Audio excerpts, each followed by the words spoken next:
कक्षा 9वीं ले 12वीं तक के कक्षा आज ले शुरू हो गई।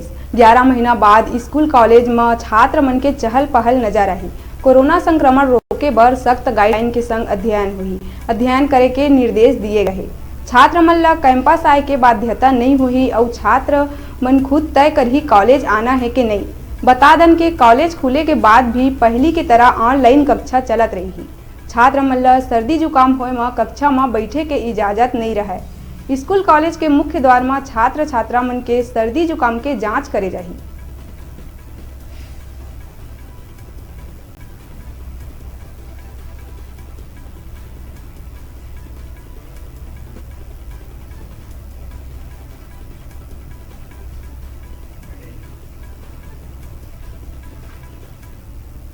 बेरा है छोटकुन ब्रेक लेहे के आपन देखत रहो न्यूज चैनल 36 लाइव छत्तीसगढ़ के आवाज।